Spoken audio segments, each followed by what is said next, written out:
Welcome to the Retro Blood.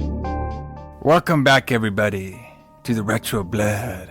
As we finish up our jam-packed month talking It Came From the Sky, 1980s alien creature movies. Up next, if y'all like weird main babyface characters that were like that talks funny and it's like a con artist and stuff, and like he's just like spying around. He's just kind of a weird character, but he has one of a hell of a right hand, brother. He can knock anybody out. All right, if y'all like corporations selling you stuff through ads on television, and if you like ice cream that will melt your face off and make you have a huge mouth, then this is the review for you, brother, because the Retro Blood is talking all about the stuff. J. Allison, James Klein, what's happening, Allison? Have you had your fill of the stuff today? Oh man, I can never get enough of the stuff. It's very tasty, isn't That's it? for sure. It's very tasty. It's very tasty. This is a very tasty movie. I know last week you didn't love Time Walker, but this week I bet you love this one. This is another pick of mine I wanted to do from the beginning, but I bet you loved this one, didn't you? Okay, I don't know, man. Hold on a second here.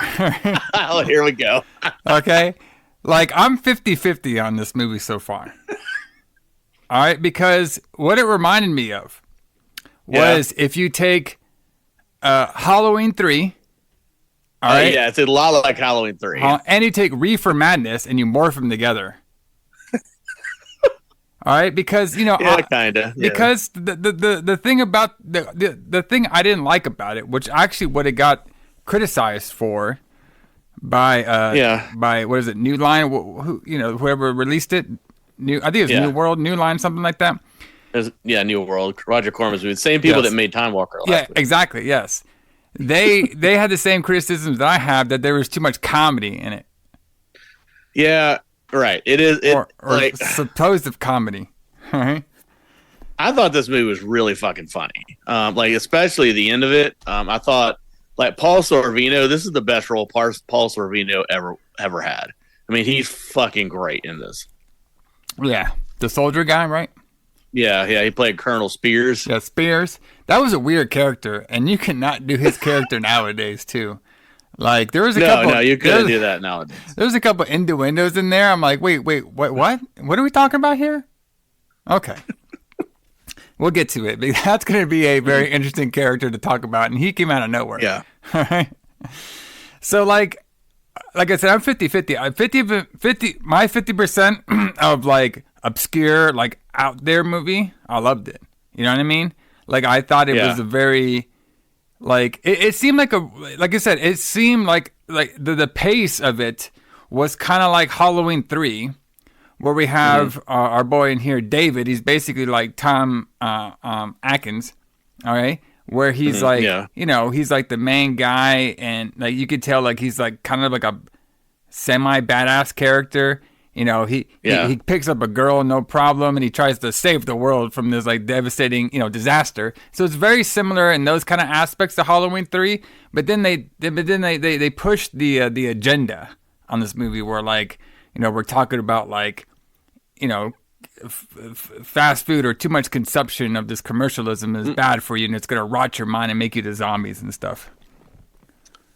Yeah. Yeah, well, I mean, there's some of that in Halloween 3 too, but it definitely it's definitely a satire. It's definitely just as much a satire as it is a horror movie, and there's a lot of comedy in it. Yeah, apparently they even cut some of the comedy out of it. Yeah, that's what I heard. So it was actually funnier to start with. And they cut off my sex scene, brother. You know I love my sex scenes in fucking horror films.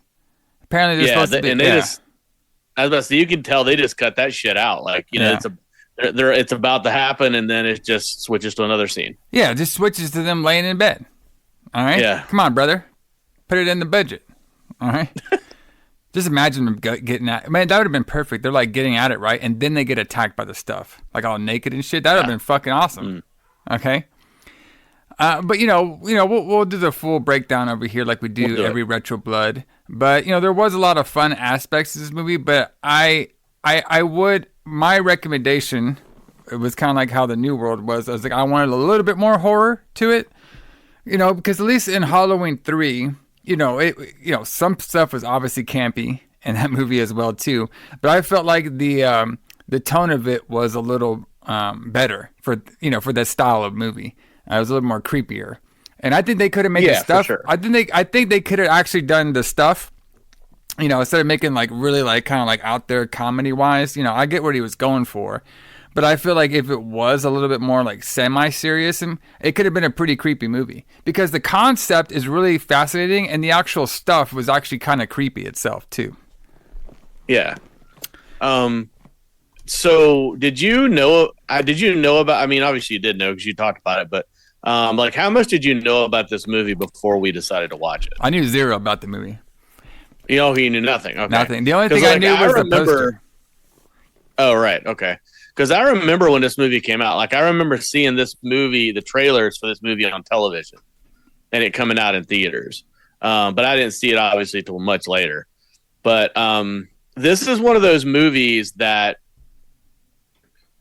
I wasn't sure actually existed for years. Oh yeah. Because so there's this weird thing where like I remember things from my childhood and I never see them again. So I'm not sure if I made them up or not. Yeah. So like this movie is a movie that I wanted to do on this show eventually because I feel like there's a lot of forgotten movies, like a lot of movies that people don't know exist or used to know exist but don't now. And I think it's important to document those. But like I remember, like I had a memory of this trailer, and then like as an adult, I went to look for this movie, and I'm like, what is it? Is this movie real? Like, is this movie real, or did I make it up in my childhood brain? And then I found it. It's like the stuff. Yeah, it is real. And then I started learning about Larry Cohen and became a huge Larry Cohen fan. But yeah, so this is a movie that for years and years, I wasn't sure was real, but it turns out that it is. But yeah, it's one of my closet fave movies. I love this film. Like I said, it wasn't bad. Like, we'll get into it all. The only thing I remember from the movies before I watched it on we're at the review was the poster. Like the poster, I always looked at it and it always looked kind of like a cool, like kind of like a fun horror movie to watch. I knew the concept. I knew it was about some sort of killer white substance. You know what I mean? But I didn't know the whole concept behind the actual film. But it should be a fun one on here. That's for sure. But like we do on every Retro Blood, let's talk about what was happening during the release time of the stuff. All right. This movie came out in June. I believe it was June 14th, 1985. So we get one of those 1985 movies. I love 1985. Like year. Not just because it's my birthday. It's a great year. It's a great year, man. They have a lot of cool films. They got a lot of cool bands. Got some good wrestling going on. This is a pretty hot year. All right. And so the first one I want to talk about is this medal that we found. Because wrestling's going to be a little short, but this medal that we found, like I found like a... Okay, so I sent you, when we start doing video, this would be a lot cooler. Like, I could actually show on the video, like, this album cover. Okay? So there's this band that they released their album, their third album, okay? It came out the day right after the stuff aired on June 15th, 1985. And that's the band Exciter. And they released their album, Long Live the Loud. Okay? Long Live the Loud, brother. So... the first thing that popped out when I was doing my research about bands coming out here is this fucking album cover. I mean, is this the most metal, like, album cover of all time? Oh yeah, I mean, holy Long shit. Live the Loud has that's what a metal album cover should look like. Because back in the day, that's how you had to sell music for the most part. Yeah. You weren't going to hear Exciter on the radio, so you had to make a album cover that would make kids like me want to buy it, and this one definitely would have.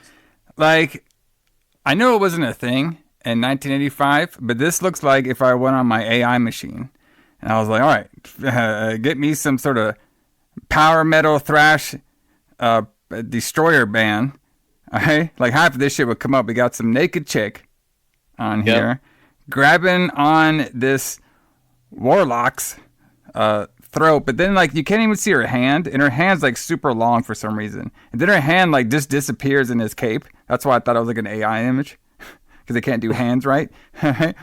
And then like this guy is holding up this like mega sword like he's like He-Man or something, and of course he's ripped as shit, which we need more of that. We need more characters ripped out of their minds. And then we got some dead skulls in the background and some head on shit. And I was like, damn, that's fucking metal as shit. I love it. Yeah. This is what they called AI before AI existed. It's called art. Yes, exactly. But it was pretty crazy looking. It just like a very, like, you know, obviously it's something, you know, like you were saying, we've talked about it many times. You got to have your album cover stand out in the good old store, because people are like, oh, they gravitate towards it. So do you know a lot about this band, Allison? Have they been on your rotation? Quite a bit, before? yeah. So like their first 3 records, this is the third one, but their first 3 records are really good. So Exciter is a band that is heavily influenced by Judas Priest. Yeah. Predominantly the British Steel album. So it's almost like they listen to British Steel or listen to the song Rapid Fire from British Steel and said, let's make a band that sounds just like this. And they are classified, I guess, as the same thing Venom is. They're kind of speed metal, which is like a precursor to thrash metal, which we talked about, I believe, last week on the show. And speed metal is like not quite thrash metal, but it's just really fast metal. Yeah. And Exciter is one of the best speed metal, but they're one of the first speed metal bands too. Like I wouldn't say they invented it, but like they were one of the first speed metal bands, and maybe the first North American speed metal band. They're from Canada. But yeah, Exciter is actually named after a Judas Priest song, which is called Exciter. But yeah, there's a lot of like Judas Priest worship in them. But they were so there's been different eras of Exciter. So during this era, the original era, they were a 3-piece band. So they were a guitar player, bassist, and a drummer, and then the drummer sang the songs. Interesting. But which when you listen to these albums, like it's pretty amazing that he can play that fast and sing those crazy vocals at the same time. Yeah, it's pretty impressive. But they later on would have lineup changes to where the same guy would still be the drummer, but he would stop singing and they would get other singers. And I don't really care for any of those lineups of Exciter. I like the lineup of Exciter where the drummer's singing. And that's basically the lineup we have today, except the guitar player is different now. He quit the band a few years ago. But other than that, they're the same band today as they were on this album. So they have the same singer and drummer and the same bass player. But yeah, so I mean that's basically your little intro to Exciter. Exciter is a great band though, and I think not a lot of people know about them. Yeah, the first 3 albums are fantastic. Yeah, they're definitely pretty fun. Like I could definitely see the speed metal in them when I was rocking this. And he kind of has that, what do you call those vocals where they like, well, you know what I mean? Like, what is that? I can't do it. You know what I mean? I'm not. It's really high pitched screaming. Yeah. It's not really high pitched screaming, but it's not like King Diamond or like Rob Halford. It's just like. It's good though. I like it. It's not too bad. It's really hard to describe what his voice is like. It's really like extreme, but it's not growly though. It's just really high pitched, like. Real shrill kind of vocals, but it's still kind of melodic, but not as melodic as like maybe Venom is or Motorhead is, because that's kind of the difference between like a lot of, I guess one of the differences between speed metal and thrash metal is that speed metal is more melodic and more rock and roll based, whereas thrash metal is more thrashy, which is not a good description, but it's the only way I can describe it. Like it's more metal based. Yeah, it has a lot more distortion in it. Yeah, it has a lot more distortion in it. Yeah, but they, excuse me, they have some good, some pretty good tracks on here too. I think the favorite that I listened to so far was "Victims of Sacrifice." Because it kind of reminded me, it was a little different than some of the other tracks. The other tracks on them, they kind of just like start off like kind of like, just, we got the melody kind of rock going on with it. But this one actually starts out a little slower, which I kind of like, and it kind of builds toward it. It's kind of like a King Diamond, like the music in the background sounds like a King Diamond song. Okay? Yeah. And then this guy pops in with his vocals. I think the song was really fun. Apparently there was 2 versions of this album. One that was obviously in 1985, and then it got re-released through Megaforce Records in 2005, and they came out with a new song, "Feel the Knife." Brother, are you feeling the knife?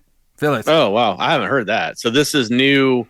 This is unreleased songs recorded from this time period? No, I'm not sure about "Feel the Knife" was. I mean, it could have just been like in 2005, they just made a song and, put it on the album. Okay. It doesn't really say. It just says on the 2005 CD edition, they had the bonus tracks, which was "Feel the Knife," and then they did 2 live songs, "Violence and Force" and "Pounding Metal." Pounding Metal, brother. Yeah, Violence and Force is on their second album, which is called Violence and Force. And then the first album is actually called Heavy Metal Maniac, if anybody wants to listen to that. Yeah. But I like Born to Die. I like the way it starts, where it starts off slow, like it starts off kind of like real atmospheric, and then it goes real fast and Long Live the Loud. Pretty much every song on this album is good. Born to Die is great. Sudden Impact is great. Beyond the Gates of Doom is great. As you said, Victims of Sacrifice is good. I Am the Beast. This album is fantastic. Like this is an album that every metalhead should have. If you love Motorhead, if you love Venom, this is like Motorhead but more extreme. This is one of the ways I would describe it, I guess. Yeah, definitely a little bit faster. I mean, some Motorhead is pretty fast too, but I mean, it's really fast. I like how their last song, "Wake Up Streaming," is like 10 minutes. Yeah. Hell yeah, brother. We're going out with a bang. And I know that a lot of people wouldn't notice this or care about this today from the era of streaming, but when you bought this on cassette, or when you bought it on vinyl to play on your record player, side 1 was called Heavy and side 2 was called Metal. There you go. So there's a heavy side and a metal side, which is fucking fantastic. Like, I just love, one of the things I love about metal is how goofy it is. Yeah. But they take it so seriously. Because it's like, I like the goofiest shit, but I take it so seriously. Like, metal is like so serious to me. Like, it's not silly, and I hate it when it is silly, but I love it when it's goofy, but you take it seriously. And like, Exciter is like one of those bands that's just like, they don't take themselves too seriously, but they take their music really seriously. And I just think that's fantastic. Exciter is a great band. Yeah, they are. They're pretty fun. Like, I was really enjoying it playing this in the, my version of the Trans Am, which is the Mustang. Mm-hmm. I liked it. Yeah. It's pretty cool. And I couldn't believe it. It's kind of crazy to think, like, I'm not the youngest guy out there, but it's crazy to me, like, this music exists before I was even born. You know what I mean? Like, I was like, man, this is because with bands like this and even Slayer and stuff like that, you could see all that influence in today's bands. Oh yeah. So, well, I mean, there's nothing new under the sun, right? I mean, you could go all the way back to directly before this, you could go back to the new wave of British heavy metal bands, which we've talked about a bunch of times, like Budgie and Diamond Head and Iron Maiden and Judas Priest is really before new wave of heavy metal, but you could like go back to even those bands. I would consider Judas Priest personally the original heavy metal band. They're the first band that said we are a heavy metal band. Black Sabbath was a heavy metal band, but they didn't know it. They were just trying to play heavy blues music, heavy blues rock. But Judas Priest was like the first, like, we are a heavy metal band. But like, speed metal goes all the way back to like Deep Purple's Fireball is a speed metal song in a way. has double bass in it, and it sounds kind of like this. You can see the influence in that. And a lot of people say that the term speed metal actually comes from the Deep Purple song Speed King, which was recorded in the late 60s. And that's why they called speed metal, not because it was particularly fast, although it was really fast, but it was supposed to be influenced by the Speed King song that Deep Purple recorded in the late 60s. But yeah, like that's the thing that gets me now is like a lot of people that are listening to newer bands think that their bands are just super original when they're really just all this stuff existed before. Yeah. But I guess we're all like in our own ways. Yeah. All right. Just like movies out there about consumerism and shit. The stuff did it before, brother. Come on. Yeah. Right? But this is exactly. The stuff did it before. But this movie in particular is super relevant to the way the world is today. But maybe it's always been that way. That's true. But let's get this going. So with the pro wrestling, all right, we haven't talked about this territory too much, but we have before in the past, and I feel like it's kind of like a very underrated territory, and that is the territory of Mid-South Pro Wrestling. Of course, this is where a lot of wrestlers got their start, and a lot of very prevalent wrestling stars that were big into the 80s, okay? Like later on in the 80s and going into the 90s, a lot of them got their start in Mid-South Pro Wrestling, of course, by the head booker, Bill Watts. And this is obviously where a young Jim Ross was getting his pro wrestling career started as well. But a couple things. So this particular episode aired the day right after the stuff aired in the theaters, and I didn't get to watch the whole show because I'm out there trying to save the world from deadly ice cream. You know what I mean? Of course. Only got so much time to watch the wrestling, but we did watch one particular match that I want to talk about a little bit, and I did skim through some of the show too. First thing is Allison. Did you ever watch a lot of Mid-South, or was that kind of something that was like totally not on your radar at all? It was totally not on my radar at all. That's what I wanted to mention is that I did not really know anything about Mid-South. Yeah. Mid-South is something that I have always wanted to see, but the only way you could see it before the WWE Network existed is to get tapes. Yeah. Like via tape trading. Because I couldn't watch it on the TV where I lived. But I knew obviously a lot of people that came out of Mid-South, like Magnum TA came out of Mid-South, and Missy Hyatt, Ted DiBiase. Ted DiBiase, I'm drawing a blank on who else. Sting came out of Mid-South. Yeah, Dr. Death. True. You know what I mean? The Fantastics, like we saw on here. Terry Taylor, like Barbarian, like a shit ton of people actually came out of Mid-South.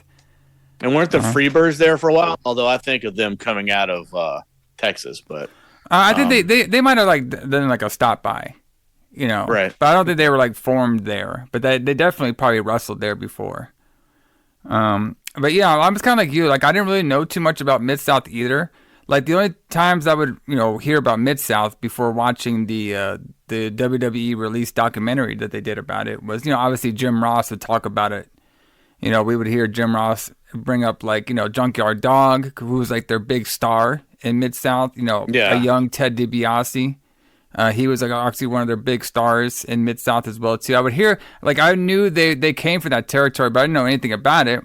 And then I watched that documentary. I was like, man, this is actually pretty good. Like the style of wrestling is very similar to Crockett's style of wrestling, and a lot faster paced, like a lot more serious storylines. But that's kind of like how that Bill Watts character was. He was kind of like one of those no nonsenses. We want to make stuff look real. Like Bill Watts is one of those guys where it's like, listen, if you guys are gonna fight at the bar, you better win, or else you're not gonna have a job anymore.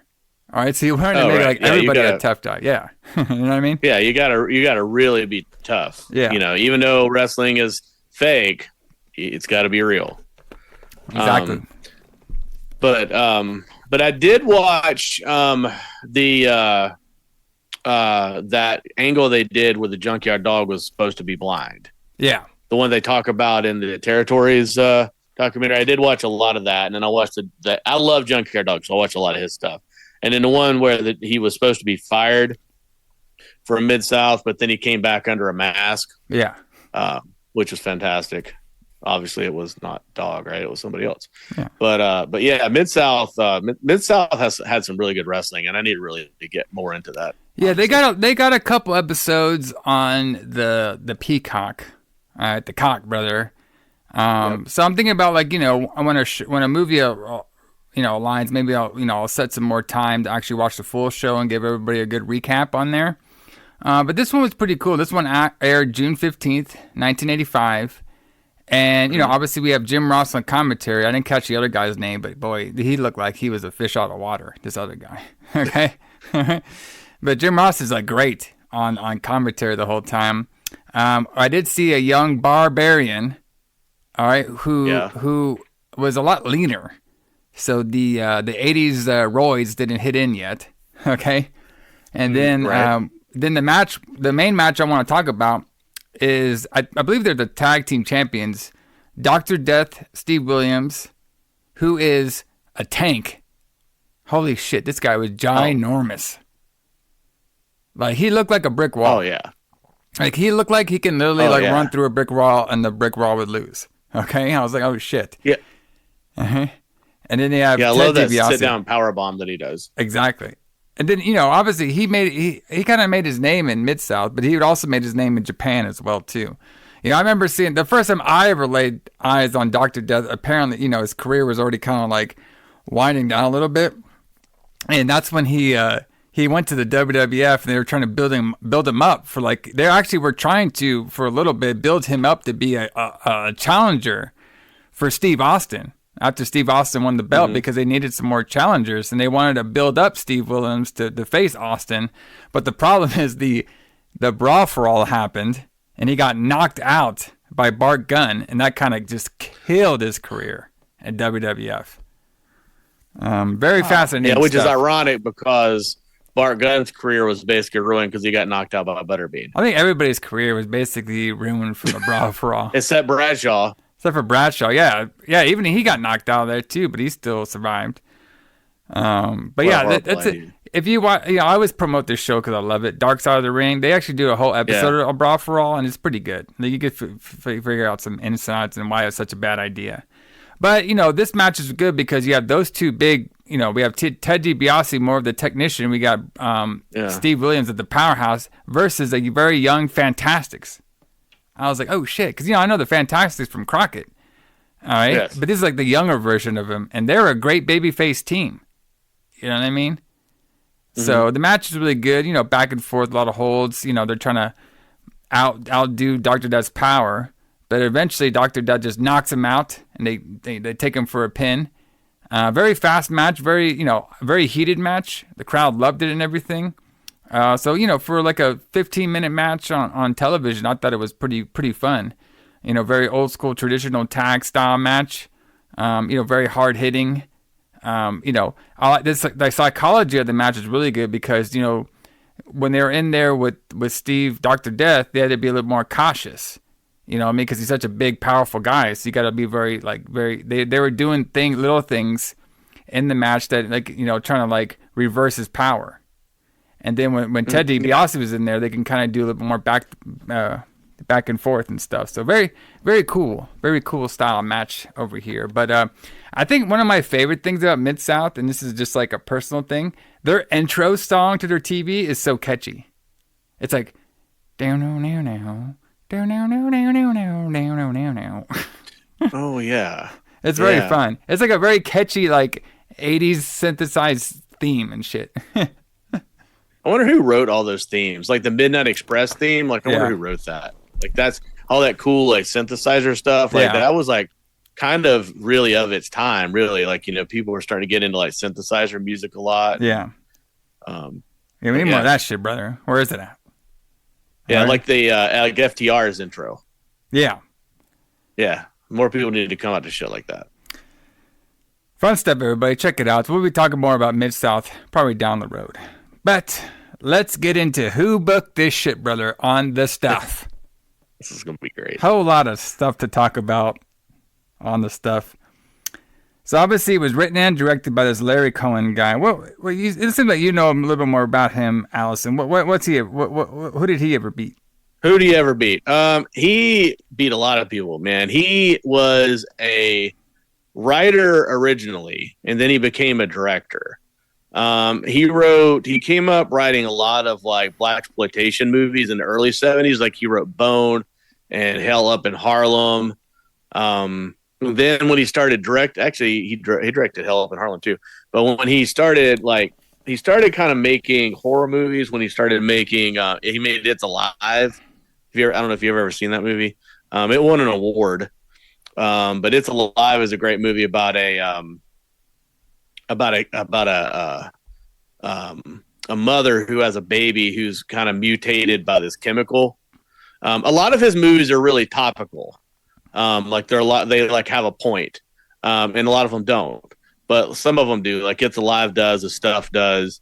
And he made a movie called God Told Me To, which is, I think is a fantastic movie. It's kind of like a horror movie mixed with a science fiction movie, mixed with a police buddy cop movie, kind of police procedural. He made this movie in the 80s called Q, which we're going to do eventually. What else did he do? He did Returns to Salem's Lot, which we almost did on the show. He wrote Maniac Cop. I mean, he's written a bunch of really, really good stuff. Interesting. To me, he's like one of those forgotten filmmakers that people don't know a lot about. But he's written some fantastic movies, including The Stuff. Yeah, but the how he came up with the idea for The Stuff was, he said his main inspiration was the consumerism and corporate greed found in our country and the damaging products that were being sold. So he said, I was constantly reading in the newspaper about various goods and materials being recalled because they were harming people. For example, you have foods being pulled off the market because they were hazardous to people's health. And you know, we still see that today. I believe there was a like a cereal. It was a cereal and Gatorade or something. They found some hazardous stuff in those, so they actually had to pull some of that recently from the shelves as well. So you know, we still see that kind of like nowadays too, which is pretty crazy.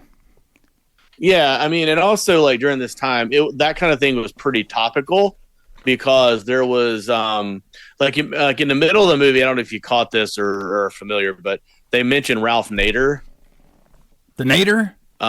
Yeah, they mentioned Ralph Nader, and Ralph Nader is most famous for suing a car company because they knowingly made a vehicle. I can't remember which one it is. They knowingly made a vehicle that was dangerous, and a lot of people were killed. But they didn't want to take any responsibility for it, so he ended up suing one of the motor vehicle companies and winning. So, you know, because before that, I think that people had this idea that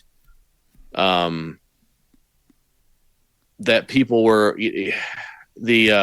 that companies, maybe they didn't think that they had their best interests at heart, but I believe that people thought that, well, a company like this wouldn't make a product that they knew would hurt us.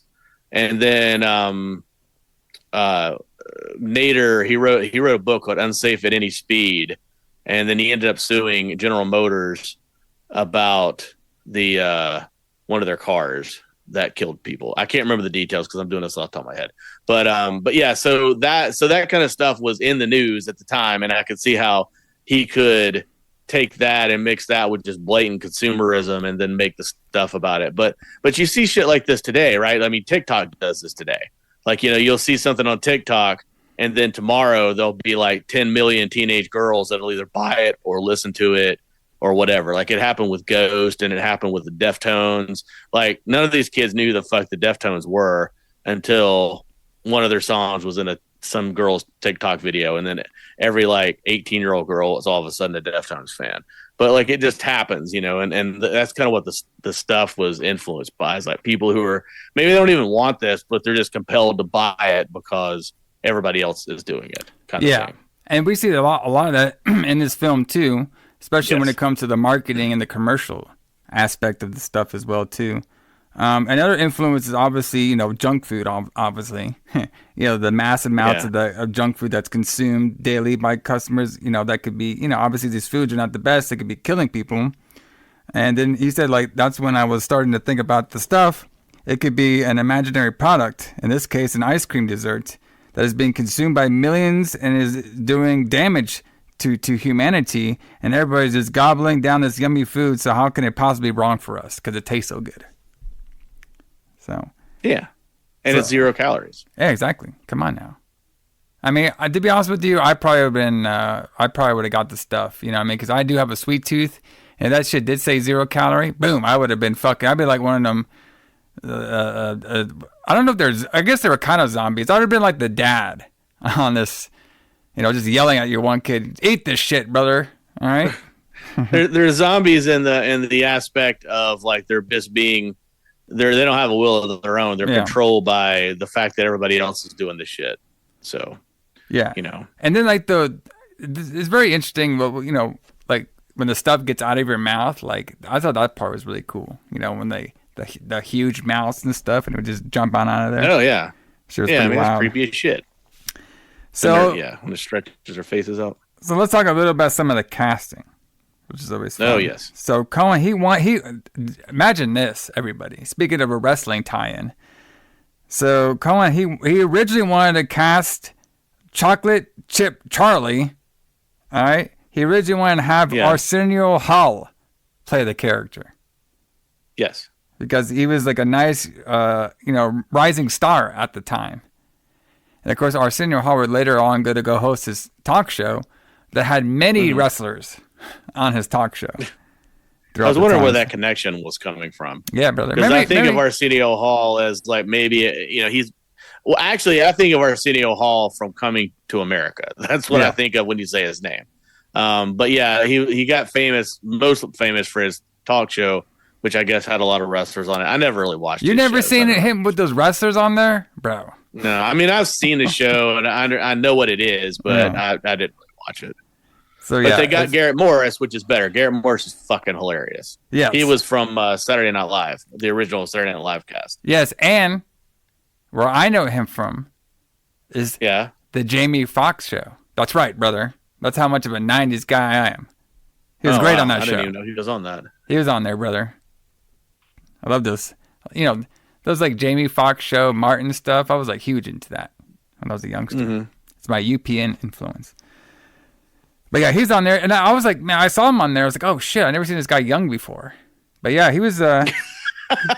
He was never young. He was always old. See, he was definitely something in this picture, and I don't know if his character was supposed to be hyped up on sugar or cocaine. So let's just say that. Man, I think that he's kind of like that in every role. He's like kind of like that in every role I've ever seen him play. So I don't know if he was like that on the Charlie on the Jamie Foxx show, but yeah, he's just like this like over the top, really like loud character. But yeah, he plays Chocolate Chip Charlie. Yes. So apparently our boy Morris too, he's not a big fan of Cohen, by the way, because he stated in an interview. I read that. Yeah. Where they said like they asked him about him. He's like, I don't have anything nice to say about the guy, so I'm just not going to say anything. Yeah. So. Yeah, which makes me wonder about that. Maybe I'll try to research that and find out. But yeah. That kind of sucks though. Yeah, but he apparently did not get along with Larry Cohen at all. So a couple of the filming of this took place in August of 1984 and wrapped shortly in September. Its filming locations included New York, New York City, and Los Angeles. Even though it's all supposed to be basically in Georgia. Yeah, except for the parts where they're in New York City, obviously. Yeah. But yeah, the whole thing was supposed to be mostly in Georgia. So they used the Monarch Mountain House Gatehouse was used for the Spears headquarters in the film. And then, of course, they had multiple puppets were used to simulate the death of characters who had become hosts of the stuff. All right, and of course, when they're actually eating this stuff, it was just a mix between ice cream, yogurt, whipped cream, and hopefully not really shaving cream. Yeah, like the kid eats shaving cream. Yes. Yeah, we'll get to that in the plot. The stuff is kind of weird though, because they do kind of say it's an ice cream that is like ice cream, right? Yes. In the movie, they kind of say it's like ice cream, but it seems to be very liquidy. And also, sometimes they keep it in the freezer, and sometimes they keep it in the refrigerator. Well, you can have it at different temperatures, brother. You know what I mean? Oh, right. You can have it frozen solid, or you can have it like... Yeah, it depends if you want a milkshake out of it or not, I guess. Right. Yeah, I guess so. So like we said before, they had to trim a lot from the production, a lot of the funny scenes. And, of course, they trimmed off the lovemaking scene between Nicole and Mo, a.k.a. David. Yeah. Yeah. And then, of course, as I was saying earlier, too, New World Productions were slightly unhappy with the film. Cohen says New Worlds wanted a straight-up horror film. And in retrospect, the stuff had more comedy aspects to it than the executives were perhaps expecting. They thought they were going to get a flat-out horror movie with a lot of gore and scares. And we made a film that was more tactical and had a lot more of humor and commentary in it. We played the characters for laughs in many cases, and they greatly diluted the horror element. It made this stuff more of a what I would consider a Larry Cohen movie, but less of a conventional commercial horror film. I think New World were disappointed that the stuff wasn't more horrific and nasty, more of the balls out monster movie. I knew this before the film even hit theaters. The stuff would appeal to a different audience than the one we were trying to get. So, yeah, because if you watch the trailer, it's pretty much sold as a horror movie. Yeah. And then you see it, and then it is a horror movie, but it has a lot of comedy in it, especially, like I was saying, when you get to Paul Sorvino's part. So, the first release date was actually the film premiered at a U.S. Film Festival on March 30th, 1985, and then it was released, by New World Pictures in June of 14th, 1985, like we said. And the film was not a hit. I mean, how many times I've said that on this podcast? The film was not a hit. A lot. Right? I mean, that seems to happen a lot during this time period where there's I think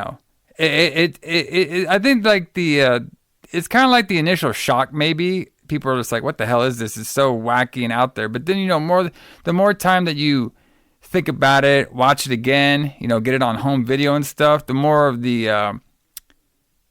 you can appreciate it over time.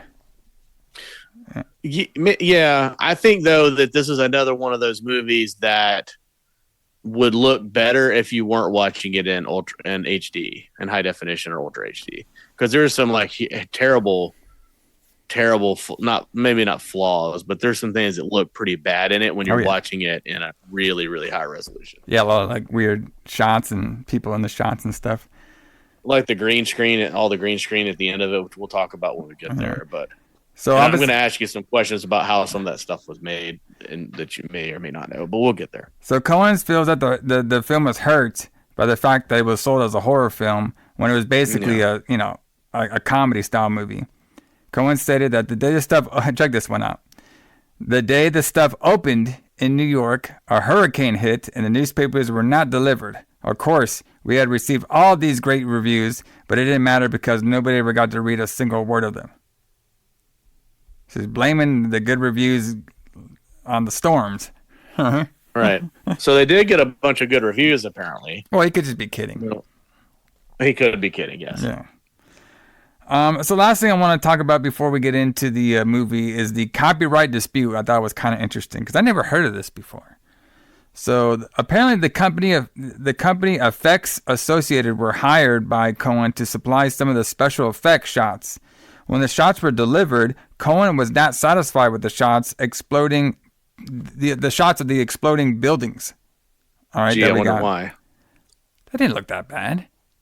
They didn't look that good either. I mean, they look better than the fucking deadly spawn blowing up shit. All right. Well, okay, but okay, that's true. I did like the one. Okay, the only one I kind of paid attention to was the. I know we're skipping ahead to it, but it was the stuff like I didn't. It was kind of like right next to the McDonald's one. You know what I mean? The stuff that I like that one. That one was pretty funny. Okay. That was great. Where they basically burned the McDonald's down. Yeah, it looked like the McDonald's was on fire too when they were like blowing up the building. Yeah, that was great. So basically he was pissed, so he only paid half. All right, about $8,000 of the agreed price for these shots. Effects Associates brought an action case against Cohen in court to claim full compensation, but also because the parties had no written copyright agreement regarding the use of the shots. The trial court decided in favor of Cohen, ruling that there was an implied agreement for the non-exclusive use of the shots in the film. The Court of Appeals for the Ninth Circuit confirmed the ruling and confirmed that Effects Associates still retain the copyrights for use outside of the stuff. So what that basically means is like he can use it. They can still sell the stuff, and he basically owns the rights to it, or whoever owns the rights to it can still sell the movie. But the special effects company still can use those special effects shots for other purposes if they want. Like they can resell. We see that sometimes, when they have stock footage. It's basically what they did was they created these special effects, okay? And a lot of times these special effects and stuff will just be made for this movie, but it's a very generic thing, like a building blowing up. They could say that and they could sell it. All right? So I think what happened with this case is, since he didn't really like those shots, they ruled in favor of Cohen. He didn't have to pay the other price, but in turn, now that this Effects Associate, they can sell off some of the effects that they took from the stuff and use it in other movies. So they kind of came up with an agreement, basically. Compromise, yeah. So, but because most of the time when you see, unless you're buying stock footage from a stock footage company, you would hire a company to do all your effects, but those effects stay in your movie. You know what I mean? Unless they come up with an agreement like this, they could sell them off. So I think that's kind of a very interesting little case there. You don't really see too much in movies.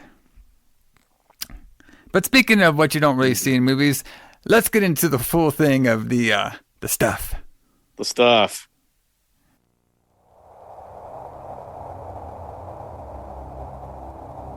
No, don't eat that. I saw it moving in the refrigerator.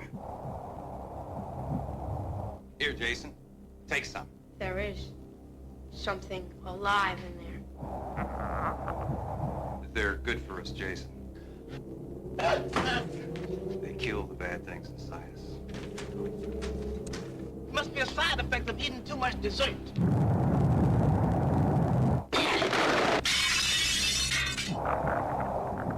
It's gonna kill you! It's gonna kill you all!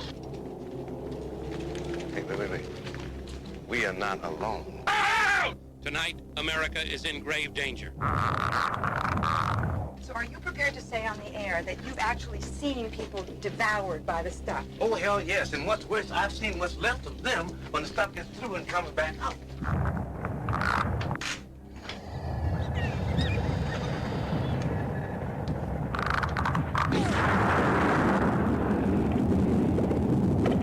Coming soon for you, the stuff from New World Pictures.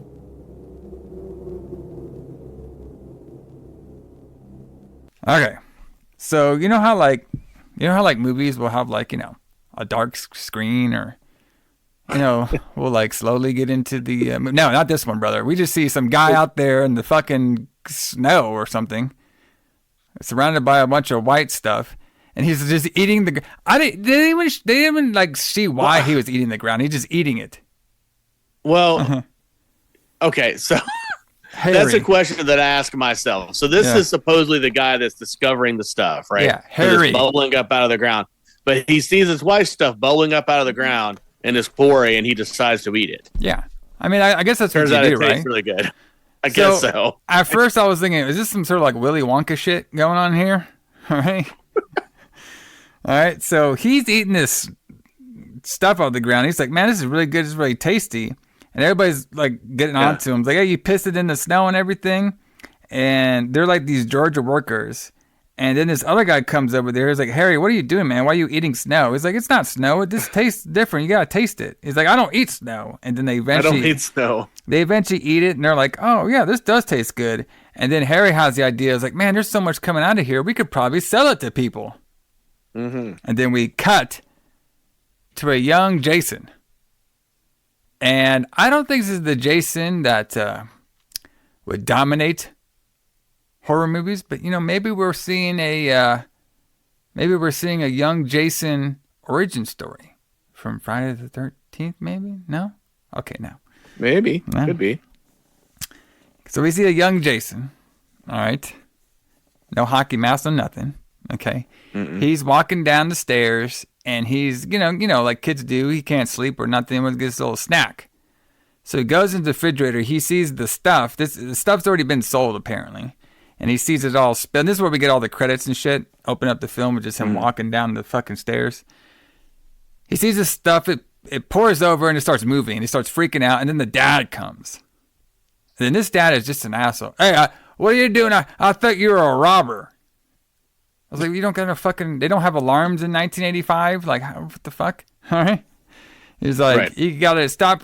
Just getting snacks over here and go to your room and stuff. And this dad's just a total asshole to Jason like the whole movie. But he was taken over by the stuff, I guess.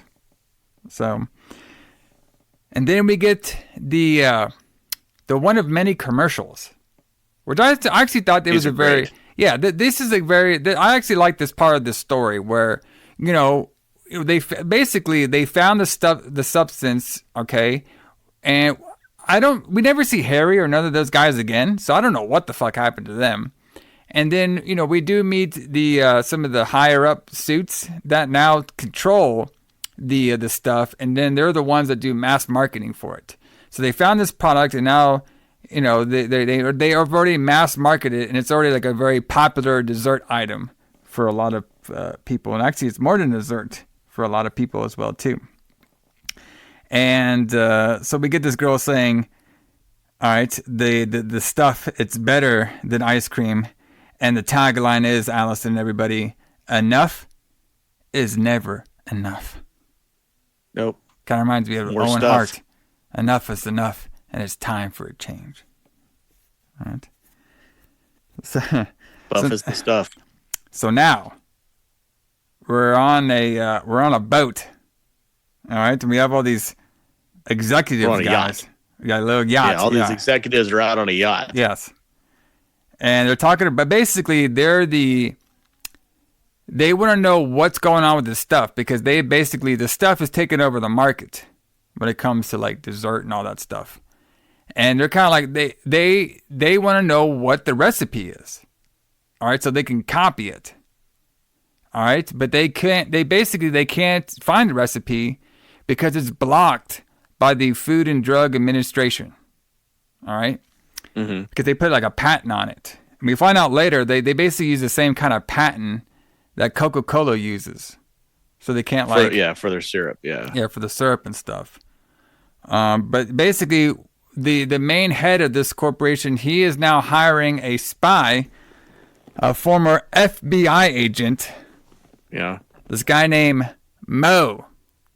A.K.A. David. Yeah, David Mo Rutherford. And he keeps telling this joke through the entire movie that the reason he's called Mo is because every time he gets something, he always wants Mo.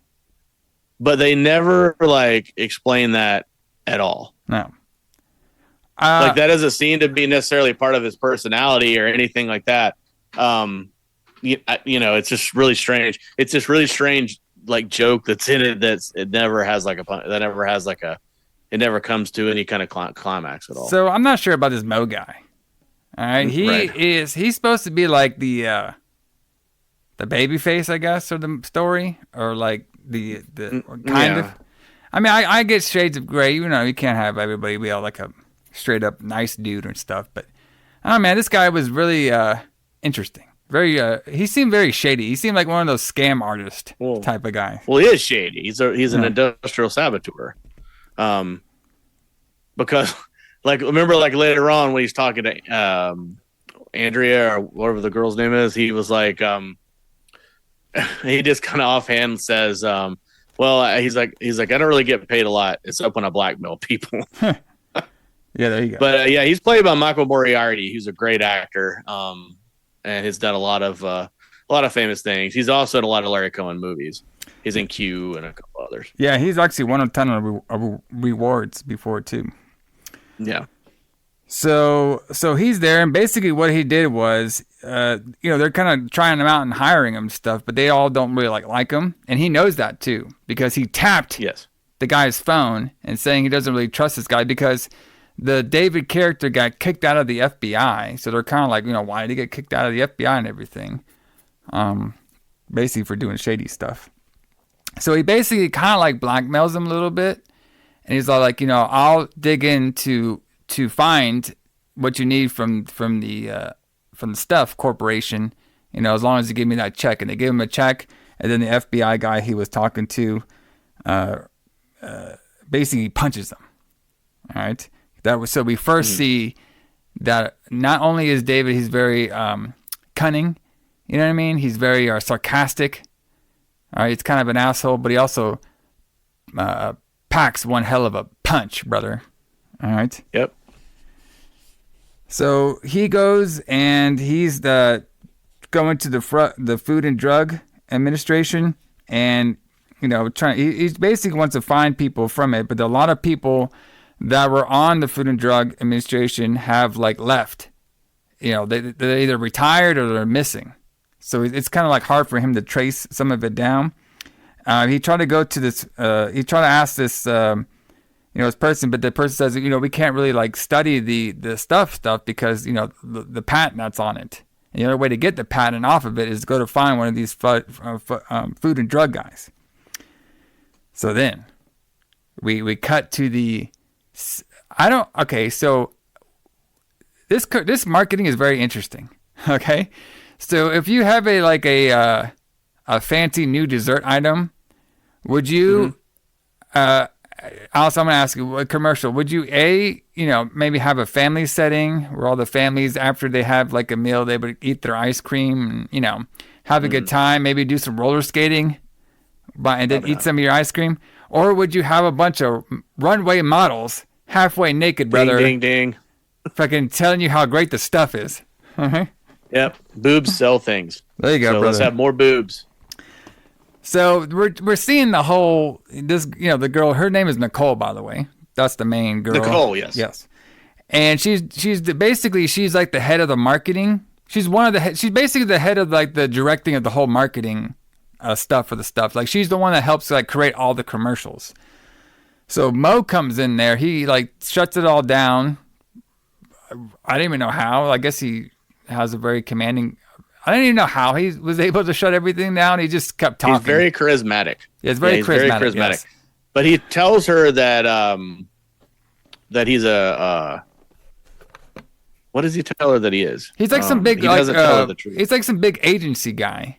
Okay. Yes. And his ploy was he's basically saying hey, you are getting hired by an agency to create all these commercials for the stuff. I can buy that agency and you can just be the head of the agency and make more money.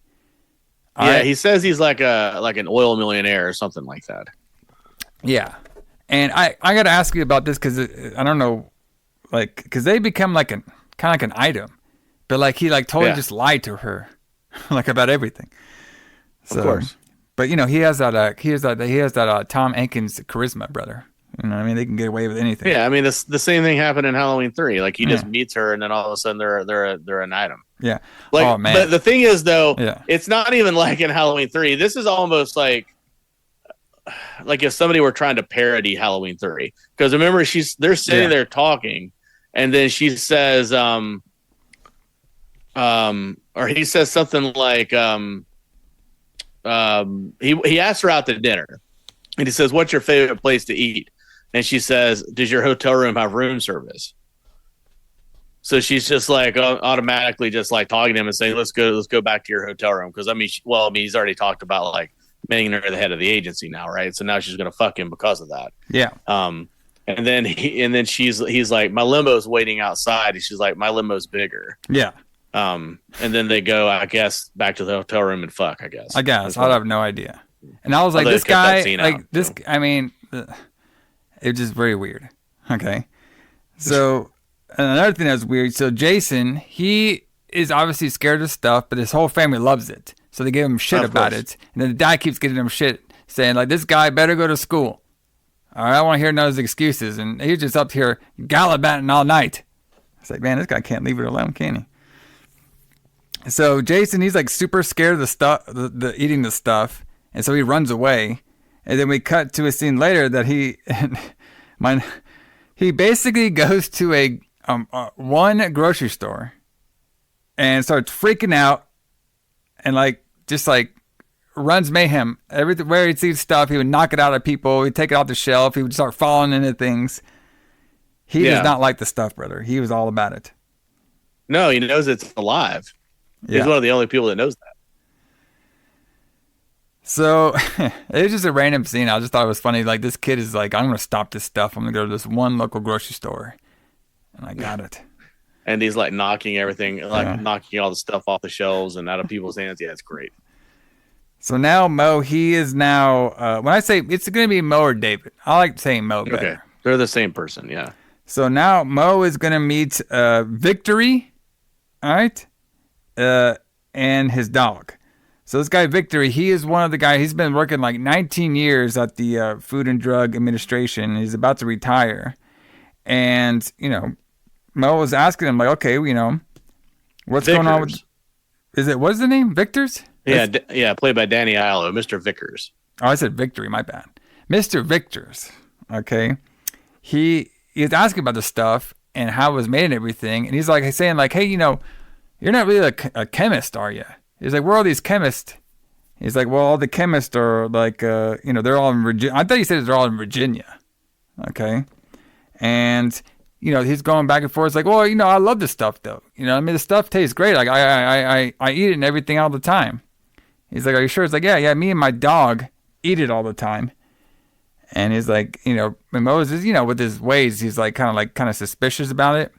And then he just asked, like, well, can I have some records of like the actual chemist that were working on these, you know, the stuff itself to see if it got tested? He's like, oh, maybe I can go find that in my drawer and stuff. And then the dog's like, and you could tell that this Vickers, he's kind of like, you know, suspicious about the dog. All right.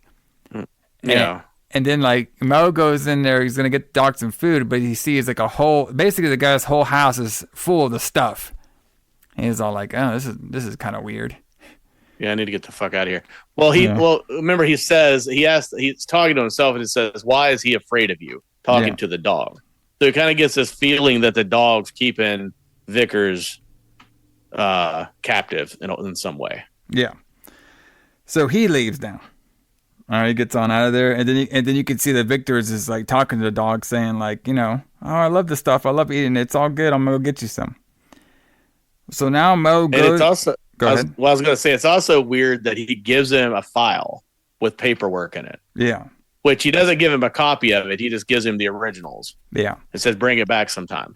Yeah, and odd. Basically, the file was where the supposed chemist, where they're stationed at. Which I believe it's somewhere in Virginia, but I could be wrong. That's just what I heard. So that's basically where Mo goes now. He goes to this town. This whole town's basically abandoned, except for the gas station attendants there. And he was wondering where everybody's at. He's like, well, there's nobody around here and stuff. We're just a very quiet town. He's being very secretive. He's like, well, who owns that car over there? He's like, I don't know. And then the gas station guy just runs off. Yeah, he keeps saying, like, that was also really weird, too, because he was like, yeah, the bathroom's right around the corner. He's like, yeah, I don't need the bathroom. He's like, you don't want to go wash your hands or anything? I just put a new towel in there, which is like this weird, like, thing that doesn't go anywhere at all. Yeah. Unless they're just trying to trap him in the bathroom.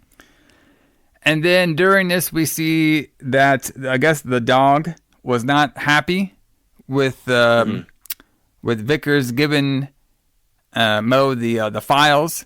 So now he gets attacked by his dog, and you can see all the stuff coming out of the dog too. So this stuff is basically, it's kind of like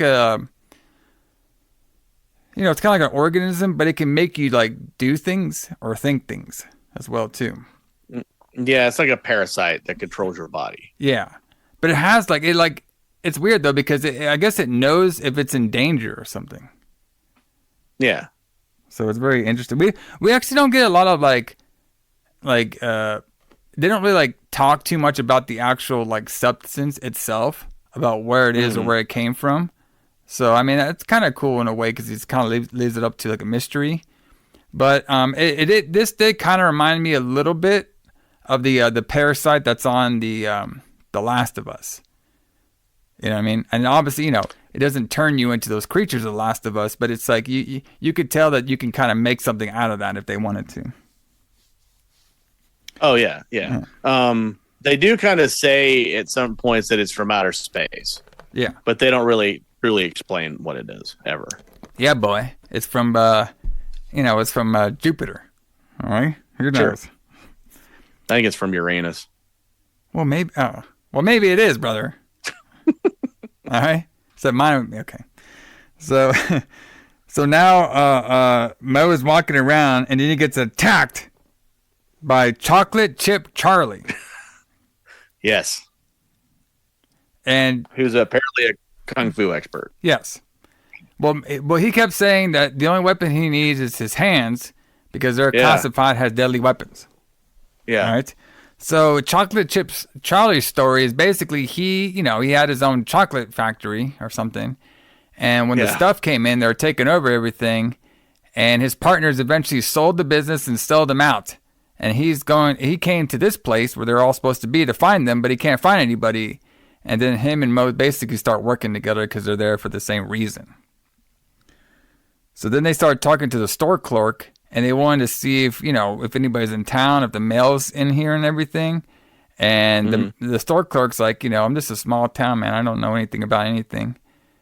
And they find out that all of these people, they moved to Georgia, Midland, Georgia. Midland, Georgia, yeah. All right. And then they're all wondering, like, why did all these people move to Georgia?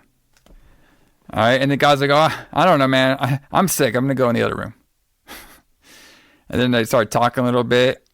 And then we could see that the stuff is now leaving the store clerk's body. And then that's when we first get the scene of like people, the stuff leaves people's bodies, their mouth like opens like super duper wide. Yeah. So Mo and Charlie, they want to figure out what's going on. So Mo tells Charlie to open the door with his fist. And that's what he does. And they crawl in there. They see this guy's mouth super open. And now Mo wants to go chase the stuff. All right. And, Charlie's like, we're going to go chase that thing. He's like, yeah, that's what I do. He's like, well, do you need to bring a gun? Charlie's like, I got my weapons. They're my hands. All right. And I guess Mo was like, wait till you see my right hook. Knock out everybody. So the store guy wakes up. Charlie and all of them, they're like, running out. And then they randomly get attacked by just 4 random farmer dudes. And they start beating them up. And then every time they punch them, they melt. All right. Mm-hmm. And then they beat them all up, right? And then they would just cut, and then they're at a diner, random fucking diner, just eating dinner. Yeah, it is a weird cut, right? You get that's why I'm thinking that you can tell that like Larry Cohen's talking, they had to cut scenes out, and you can. It's just it's very what's the word I'm looking for? Very sudden.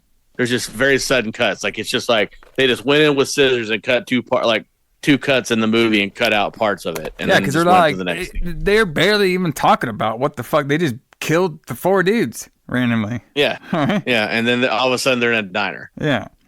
So Charlie wants cookies and Mo wants the stuff. And you could tell that the waitress was like, oh, we don't have any of that fancy stuff here. And everybody's looking around when he said about the stuff. So now Mo is telling Charlie hey man, we got to split up over here. What I need you to do is I need you to go to Washington. All right? Yeah. I need you to see a guy named Herbert. He works for the FBI. And you got to tell him what we saw over here. He won't believe me, but he'll probably believe you. All right, and then he's which I don't know why he would believe him. Exactly. I mean, I understand why they wouldn't believe Mo is because they kicked him out of the FBI. But why do they think he would believe Chocolate Chip Charlie? Well, maybe Chocolate Chip Charlie, bro. He's a famous celebrity, apparently, in this world. I guess. So Mo then asks random dudes for a lift, and they give him a lift. All right. And then we see the waitress. She goes in there and she takes a look at all the stuff that she has in her storage unit. So Mo is walking in the city. We can see that a lot of people who are eating this stuff are looking at him funny. And the stuff mobile tries to run him over. And it doesn't do it at all. And then we just move on. Mm-hmm. So now Mo is going to talk with the head of the stuff production and distributor. Okay. He's like the head honcho guy, okay? And they're talking, and he's wondering, just asking him stuff about I don't know how he just gets all these meetings. He just can just walk right into any meeting he wants to. This Mo guy can. Yep. All right, and this guy was talking about how he found the substance and stuff, and he's the one that blew it up with the marketing to get it all over and to get it on people's houses and everything. And he's asking him basically, how come nobody can figure out where the production of the stuff is? It's like, well, we got laws about that. And, he's also, he's just asking him questions about do you actually eat this stuff? He's trying to going back and forth with him to trying to get some answers from him. But the guy was just I love this stuff. Everything is great. I got all this distribution over here and I've done it. And I'm kind of like this big corporate greedy white guy. All right. So after not really going anywhere, Mo eventually sees a newspaper, and the newspaper has an article about Jason going crazy at one restaurant or one grocery store. And Mo's like, I got to find that kid. I was like, okay, what the fuck's going on here? All right. So we get more stuff commercials. All right. What was your favorite stuff commercial? Well, my favorite one was the one where they were directing with the two models. Yeah. But my second favorite one is the one we see right now where they're dancing in the streets. Yeah. It's I like the marketing was just so random with this. So the big thing is Jason now, he's grounded and stuff because he fucked up a whole grocery store. And the he's supposedly grounded, but now he's walking around the house. All the family is fully into stuff mode now. I guess they ate enough of the stuff. Yeah. Yeah, they're all stuffed zombies. They're stuffies. Fucking name. All right. Yeah, he keeps calling them stuffies throughout the movie. Yes. That's great. So Jason notices that there's a bunch of stuff, empty cans, but all the real food is all in the trash. So they're not even eating real food anymore. It's like, hey, you guys are really liking that stuff. And the dad's all saying yeah, this is really good. It's really good for you. And, the Jason's like, well, that stuff was moving when I saw it. And he's all like, well, there's parasites in everything. You know what I mean? There's parasites in your yeast and stuff. There's parasites all over. They all move and all the thing, but it doesn't mean they're bad for you. It could mean they're good for you. And then Mom's like, yeah, I've been on losing some pounds eating just only this stuff all the time. I feel great. Yeah, because it's 0 calories. You're not getting any nutrition. So now they're saying listen, you have to eat this. Now Jason's he's kind of weird and he's about to leave. He's just trying to run out of there now. And the dad tells Jason's brother, who looks just like him because they're real twins in real life, which is cool. He tells him to grab him. And then they basically force him to eat this stuff. They're like, hey, you gotta go eat this stuff and be like us.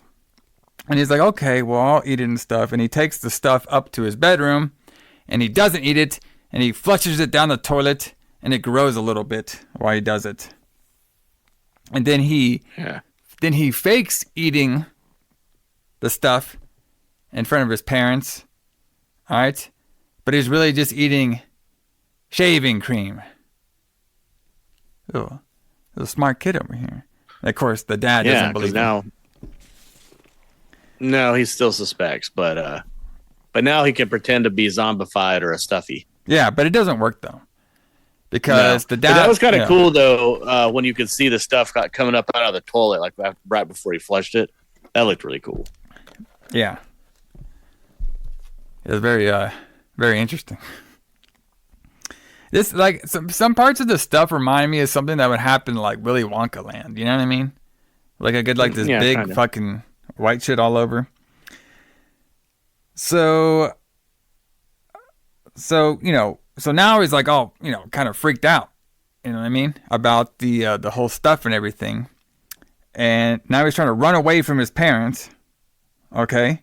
Because now the dad's onto him saying like, I get more energized when I'm eating this stuff because it's so good for you. And then Jason just leaves. He leaves the can he was eating, and the dad tastes it, and he's like, oh, fuck, that's not the stuff. So they all start chasing him down the street. Yeah. And then during this, that's when Mo picks him up, tells him to come with them, says like, I saw it move too. And that's how Jason gets into the car with Mo. All right. And then like the conversation in the car was like just so random. It's like, hey man, I threw up in your car. He's like, oh, I could smell it. He's like, sorry man, I don't eat shaving cream all the time. Then they start laughing about it. And he's like, hey, can you crack open a window?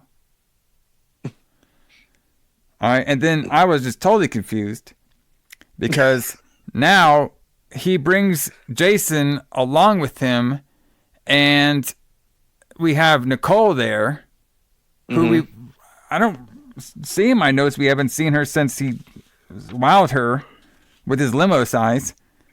All right. And they are about to fly on an airplane to go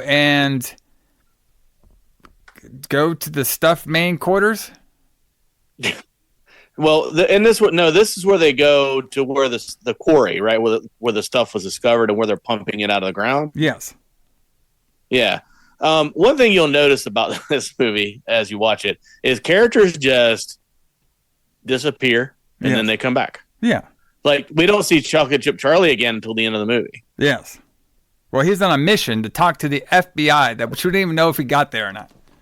Right. But we could show that mission, though. Like, we could see potentially, like, him at least walking down streets in Washington, D.C., looking for the FBI office of this guy or something. But we don't even see that. He just tells him to go, and then it cuts away as the guy asks for a ride down Highway 105. And we just assume he got there on his mission. But we don't know that. Yes.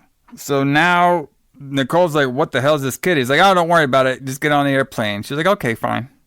I don't need to ask the plot reasons why these characters are doing these things. I'm just showing up here. Yep. So now they just go on the airplane. They land now that we're at Midland, Georgia. Okay. And I guess Jason fell asleep on the airplane. Mo tells the pilot, hey, just take care of that kid. If we're not back in 3 hours, drive the fucking kid to Washington. Okay? Or New York. I don't remember where the fuck it was. Yeah. Right? So now Mo and Nicole. Okay, so I guess what happened, but we didn't see it. But Mo told Nicole what was going on with the stuff, and Nicole believed everything he was saying. So basically, off camera, Mo told her, like, yeah, this stuff, it's actually like an organism that's like taking over people, and it's bad for you, and everybody's getting taken over like zombies through it. And now she feels bad because obviously she was doing some of the main marketing for the stuff, not knowing that product was like that. So now she feels bad. So now they're both going to go to the main, quarry, like you said, where they're pumping the stuff out of the ground, and then they're gonna act like there's some high-end retailers that sell the stuff to get some information about it. So, like, if all this sounds familiar, I mean, it is basically almost the same as the fucking Halloween 3. You know what I mean? Where Tom Hanks and the girl go into they act like they're buyers for the Halloween mask, so they go into the Halloween factory to figure out what's going on. I mean, and then they even have same thing too. When they're talking to the guys at the factory, the guys are saying, like, they're pretending like they're big fans of everything, just like in Halloween 3. And they said, we even rent you guys some hotels in our town that's taken over by the stuff. I'm like, bro, come on now. this guy was fucking just mapping everything out like Halloween 3. It was crazy. It is fairly similar in a lot of ways. I will admit that. So, they go in there, they're talking to the main factory worker, about how the stuff is great and they just pump it out of the ground. And basically what they're trying to see if this thing is like tested. They're trying to see if it's like actually they're trying to see if it's actually processed. Because, obviously with food, you don't just pick it up out of the ground and put it on your plate and shit. You got to process it. So, no, exactly. That's Mo's whole reason. This whole story is to figure out how this stuff is processed so he can give it to the competitor so he can get paid more. All right. And now Nicole is there to figure out, if she's under this big conspiracy of, destroying humankind and stuff. All right. So during this, Jason, he's still on the airplane and a stuffy comes and a stuffy kills the airplane pilot, and Jason eventually gets off the airplane and he runs away from the stuff. All right. Mm-hmm. Mo and Nicole, they're asking a shit ton of questions, but the worker guy is like saying, you guys must be tired and stuff. We got you a hotel. All right. We're going to send you up there. You can come back in the morning. They still want to ask more questions. Like, I'm busy. You got to go to the hotel. And then during this, Jason, he just randomly goes to the factory. That's, I guess Jason goes to the factory that was torn down, but has all the truck containers there. They usually put like gasoline and stuff in there, but there's a bunch of those. Yeah, it's a tanker truck. Yeah, which they carry the stuff in. Yeah. And he gets locked into one. Oh, damn kids. Just locked around everywhere. Mm-hmm. So this is the scene where we see Mo and Nicole checking in. Kind of like Halloween 3. But of course, in Halloween 3, brother, we get at least a little action of Tom Atkins screwing the fucking guy's daughter that he was supposed to save and find. And now this guy, Mo, he's just banging up this fucking random marketing chick that he told a bunch of white lies to. All right. But yeah, we don't even see anything. We don't see nothing because they had to cut it out for budgetary reasons. So go ahead. Yeah, but we might assume that he told her the truth and told her who he is and told her the truth about the stuff, and that's why she's on his side now. I guess it could be. Right? Yeah, maybe, but I don't know, man. I still don't trust this Mo guy. Just not. So Mo kind of like he like watches another stuff commercial. Okay. Which the commercials were really fun. I like the commercials. Because sometimes like they would just be like the one we see here is like we're at a high-end restaurant.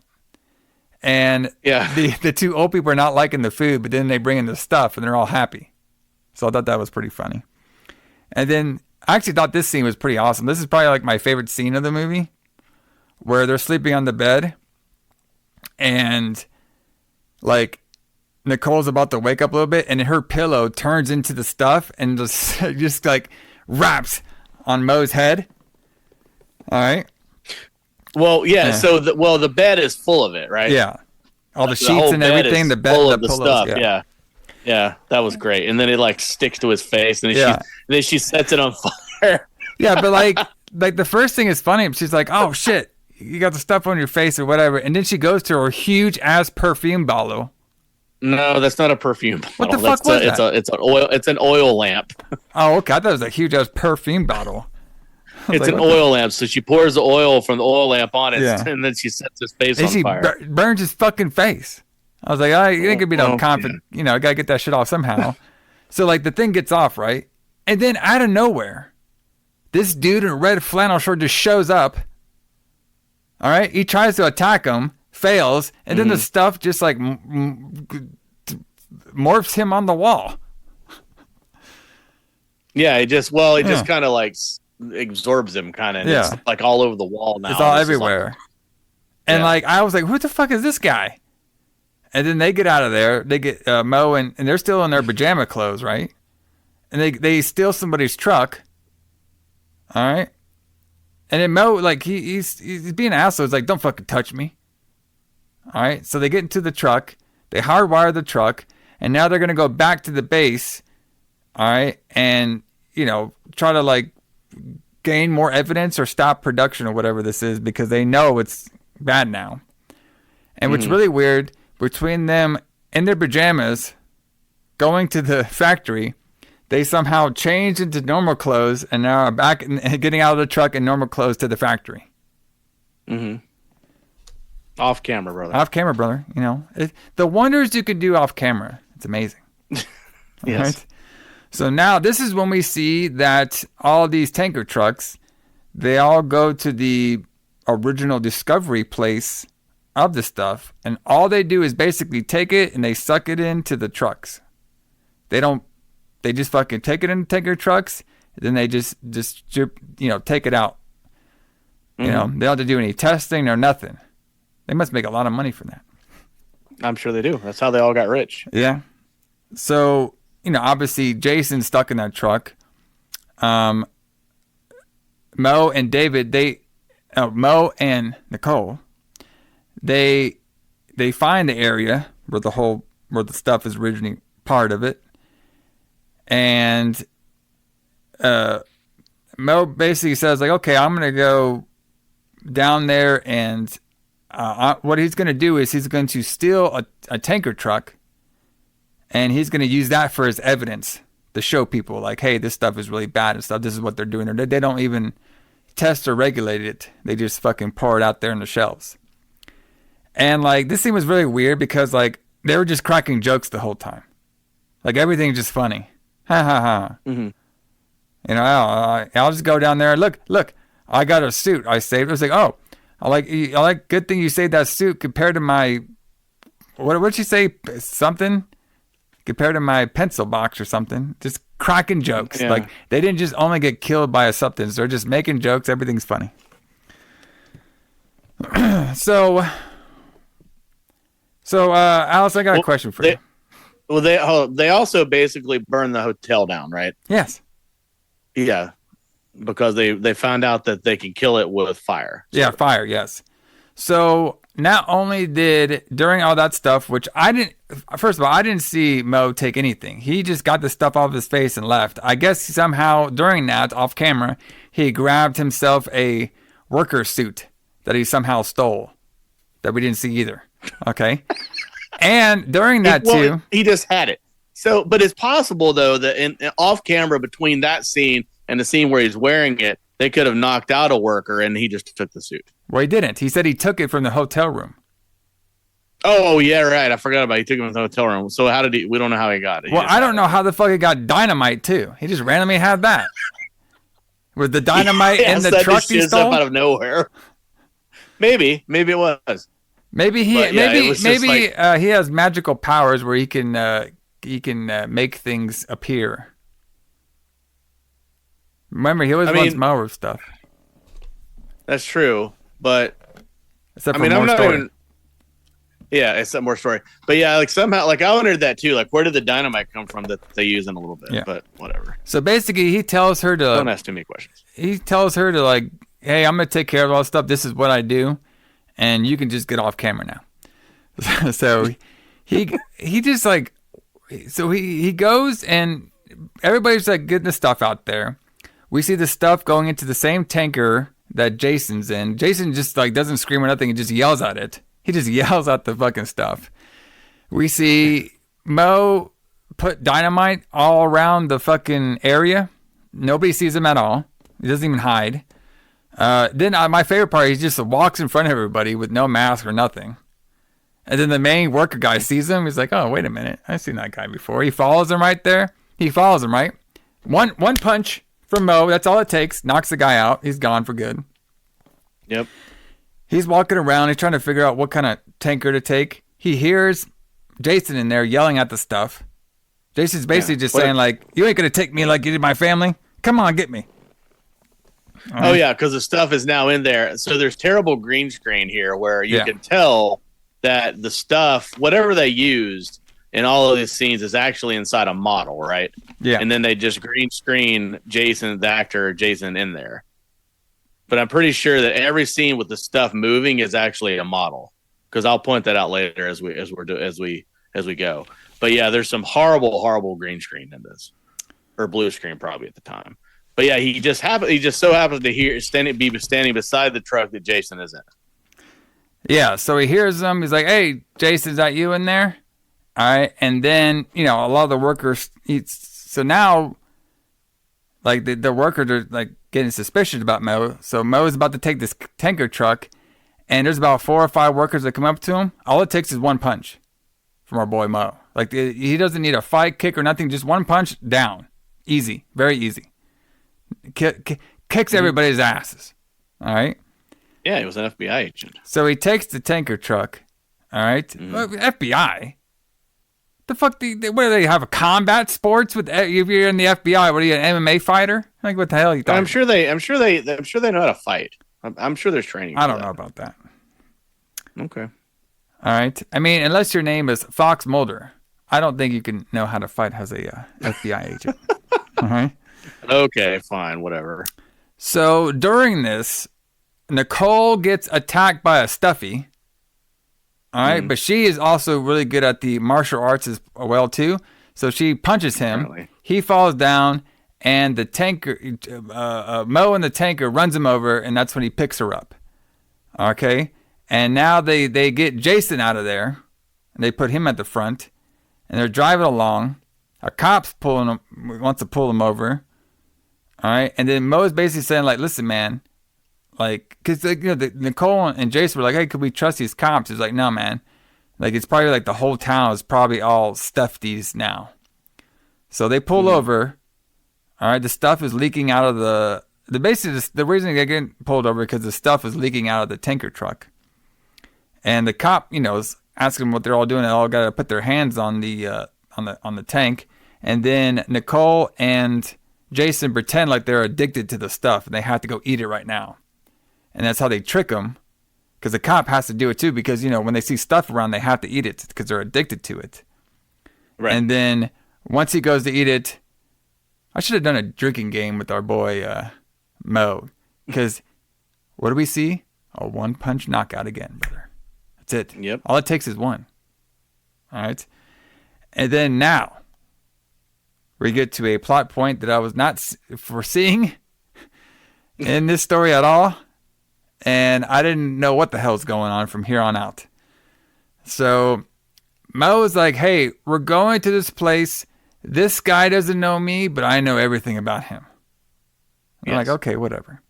So they go to this castle looking place that we talked about earlier. He gets out of the truck, a bunch of soldiers capturing stuff. He's like, "I need to talk to Colonel Spears." All right, so they take him up there to Spears. And no shit, I was like, what am I hearing right here? Okay. So, before you go any further. So Spears is not really in the military. Okay, yeah. He used to be, but now he's like, he leads a militia. Yeah. So he's like, he has all these kids basically that he got to join this, like, to dress up and play soldier for him. And he's kind of crazy. Yes. So Mo goes up to him, or he gets to talk to him and stuff. He's like, "Who are you? Well, how do I know you?" He's like, "Well, you don't know me, but this guy named Harry, I believe the guy was Harry. Somebody paid for him to spy on Spears." He's like, "Yeah, I put a tap on the room 14 where you're with the 17-year-old black girl." Yeah, like he said, you rented an apartment for a 17-year-old black girl. And then he's like, "Oh shit, this guy knows about me, so maybe." Yeah, it's like, "I wish I had the tapes over here." Tell me if I can do David's voice. Let me try. Tell me, I wish I had the tapes over here to go show it to you to see if I could tell you the true story or not. That's pretty good. It's pretty good, huh? It's a pretty good Michael Moriarty impression. Yeah. And then Spears tells him he can throw him off the tower. He'd land right about there. Yes. He's all like, "Well, listen, man." Like, then he starts giving him all this, like, so basically he brings up the communist and how the communists were going to put fluoride in the water. And then Mo's saying, "Well, basically they're doing it now, but it's in the stuff." Because so Mo says, to get this guy on his side, because he knows he's like and anti-communist or whatever, which is like a parody of what a lot of people were like in the 80s. Yeah. Like there was, and it's coming back now. There's a lot of that shit now. Like, what do you hear every day? Joe Biden's a communist or whatever. But like, the 80s were full of that shit where people were like, oh, we hate communism. We hate commies and that kind of thing. And then, and he was saying, remember when the communists were putting fluoride in our water? He's like, oh yeah, I remember. He's like, well, it's like that now, but it's inside our bodies. Yes. So it's like, oh, okay, well, we got to take him down. Then he tells him, about the base and everything, and then he agrees to go along with him to the base with his group. So then now he sees Nicole. He's all like, hey, he starts going up to her, starts flirting with her. Be like, is she coming with us too? He's like, because, once we're done with this, I'm going to need to claim my prize. And he starts to go for a kiss. She's like, what the fuck? And then they start making jokes about it. Well, then Bo is like, he's like, hey, man, you're kind of moving in on my woman. And then Spears says, I wouldn't worry about it. You're probably going to be a casualty. Yeah, exactly. So they go to the base, and we see the tanker truck, and then this stuffy guy was saying, oh, the stolen tanker truck's back. And it was basically just to cover one of the soldier guys is playing the civilian, saying, oh, I found this on the side of the road. Do you think I can get like a cash prize for this? He's like, yeah, we could do that. So he opens up the gate. He's like, well, take her in. He's like, no, we got to talk about the cash prize first. He's like, well, take her in, then we can do it. And then the soldiers come out and start shooting everybody. And like these soldiers, like you're saying, they're kind of just like normal people. Some of them are kids. Mm-hmm. So they start going through the whole place, just like shooting stuffies when they could see him and stuff. And they get into the main quarters inside, and they notice that all the warehouse workers are now like pretty much they're all dead on the floor. Yeah. And they can't tell if it was just like a suicide thing or what was going on. But basically what happened is all the stuff left all the case workers' mouths. That's why they're all dead. Even though you can see one moving, which is supposed to be an accident. Right. In the cut. And this is when Jason and Nicole, they kind of go off on themselves, and they actually get attacked by the stuff. And they start getting out of there, and they run out of the building, and then the stuff starts to like burst itself out of the building. And I guess it can't be around. That scene was really cool. Yeah. I don't know why he didn't like that, if that's what he's talking about. But that scene where it bursts out of the cinder block wall on top of those soldiers looked fucking great. So I don't know why he didn't like that. I don't think that was it. I think it was the buildings blowing up at the end. Oh, okay. Well, maybe. Okay. But I thought that part was cool too. Where they, like I say, where the stuff was bursting out of the wall, and then like you could see like half of it like come out and just like stops, and it's like I guess it doesn't like sunlight or something. I have no idea. It just stopped for some reason. And I liked that the whole time Spears is like holding on to Nicole. And he gives a speech like, all right. And holding her hands in her shoes in his hand. Yeah. Like holding on to her. And he's all like saying like, all right, we're going to leave this shit here. And I have 3 radio stations in Atlanta. No, in Georgia, he said, even though they're already in Georgia. In Georgia. Yeah. In Georgia. And we're going to go broadcast to the world how deadly this stuff is. All right, let's go. Isn't it amazing that he conveniently owns radio stations? Yeah. I mean, what do you think a military commie-hating guy does? All right. Nowadays, we need to get to the next plot point. How are we going to do that? We're going to have this guy owns the radio station. Well, nowadays, he would have like 5 podcasts. Right. All conspiracy. Okay? Yes. So they get to his radio station, even though it's funny when I was reading like the notes on it. Apparently, like the radio station, it clearly says like WNB or whatever, and it's supposed to, like it's clearly the symbol for New York radio station. Yeah. On there, and they're supposed to be in Georgia. That part was funny. Right, but before they get there, though, I thought it was hilarious when they're getting off the plane, the private plane, and then there's this fleet of taxis there to take them to the radio station for some reason. And they storm the taxi like they're going to war. And then he's like, and then he's like, he gathers all the soldiers around, like he's gonna, like, you know, like he's like planning a battle or something. He's like, pay the cabs. Oh yeah. Give him a 10% tip. Get a cash receipt. Go. And they all run off to do that. Yeah.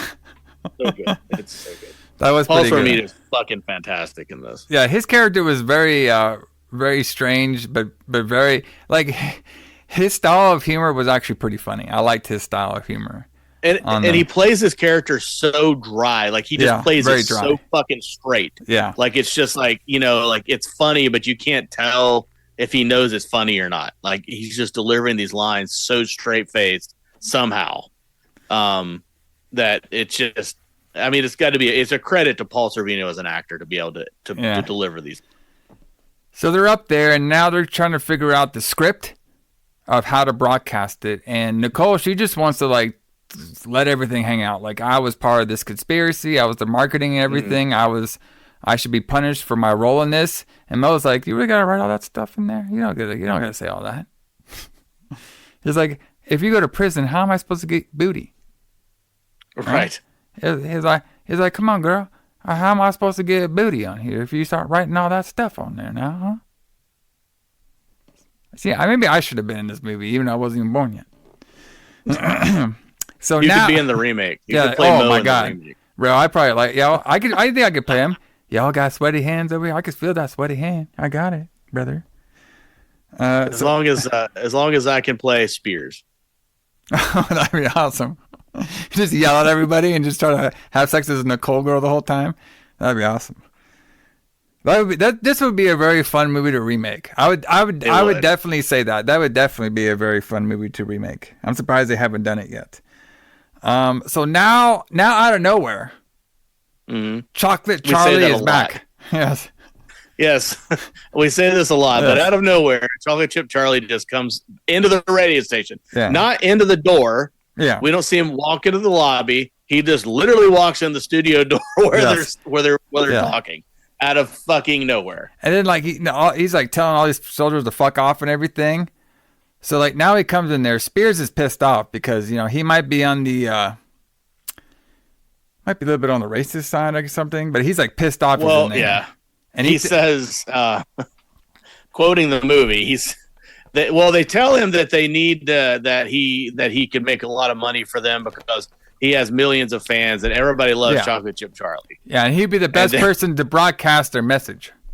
Exactly. And and just out of nowhere, he says, I will allow this colored man to speak, but if I hear any of the communist lingo, that I will blow his fucking head off. Yeah. So I was like, whoa, okay. Shit. Some wild shit in here. And then like another part that I thought was like funny too.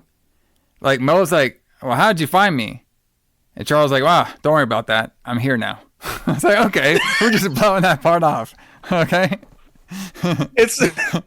I mean, he has to be doing this on purpose, right? This has to be written this way purposely. Yes. Because he could have just ignored that like he did everything else that he skipped over in this movie. But he actually has Michael Moriarty's character ask how he found him, and he still doesn't have an answer. He's just like, don't worry about that. Oh, there was one part with Spears that we didn't mention, but it was pretty funny. So on their way to the radio station, like Spears is complaining to Nicole about like his image. He's all like, listen, I'm a nice, funny, good-looking guy. You know what I mean? Like, you made this stuff crap. You made that famous. How come you can't fix my image? That part was pretty funny. But now, like, Charlie wants help with his speech and stuff and how to prepare. So he asks Nicole, and, they're going into the studio room.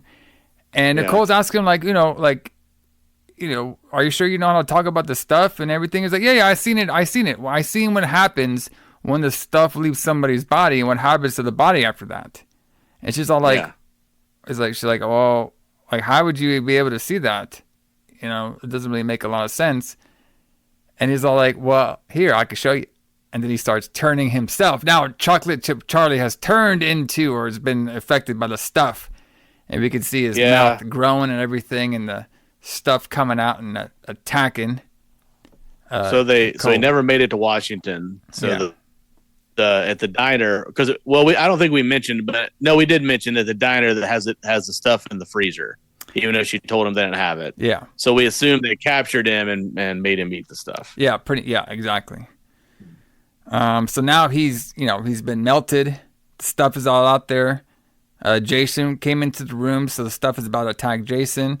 We did see the stuff like go on to Nicole, but like it was weird. I guess like she didn't get transferred. I guess so. One of the plot points was like certain people react on this stuff like super quick. Like you can get turned super quick, but then some people it takes a while for it to absorb in your body. So that was one of the talking phrases of why certain people turn right away on the stuff and why certain people take forever. It was like a little like talking point that they had like really split second. So now, the Mo sees all this. He breaks the window. He finds he shoots perfectly because he could do everything perfect, punch perfect. Yes. He's just perfect man. She shoots the wire and then he starts blowing up with fire to the stuff. And then during this, we could see that Nicole, she had some stuff on her face. She got it off, but then her and Jason are fine. Okay. And they killed the particular stuff that was in the radio room. And they still have another room to broadcast their message at. Yes. All right. So they broadcast a message, and was it Mo that did the message or was it Nicole? Because I felt like Mo. They both did. Well, Mo's reading on it was the most boring message.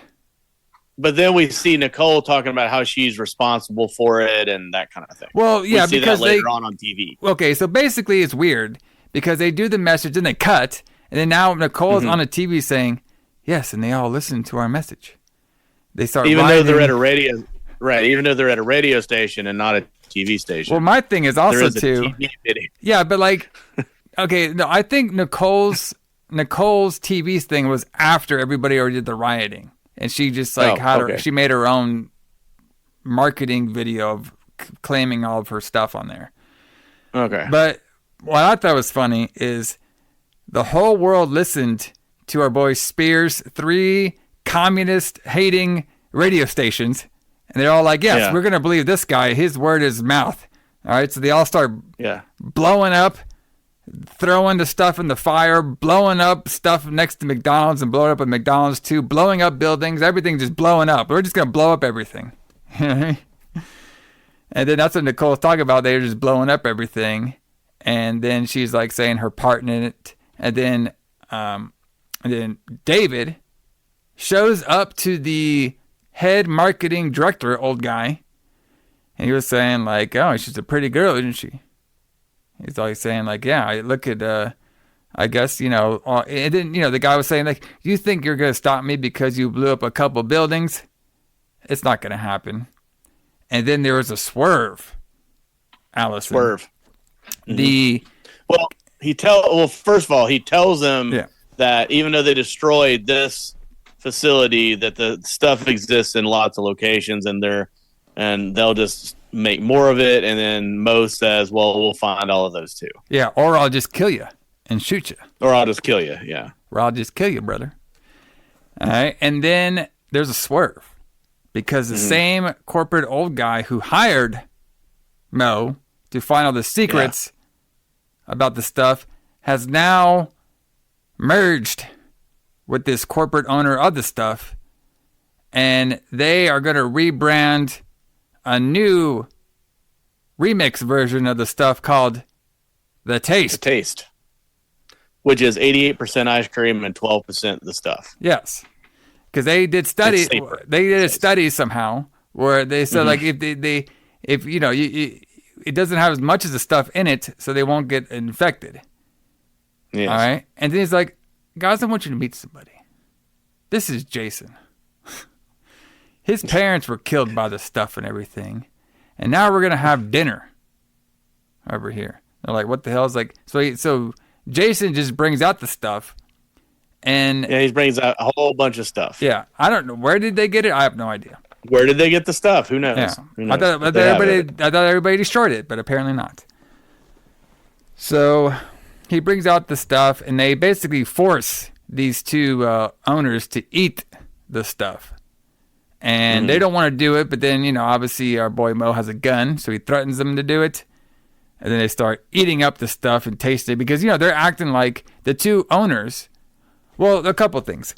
So the two rich white guys and stuff, they act like, we eat stuff all the time, but of course they don't because they know how dangerous it is.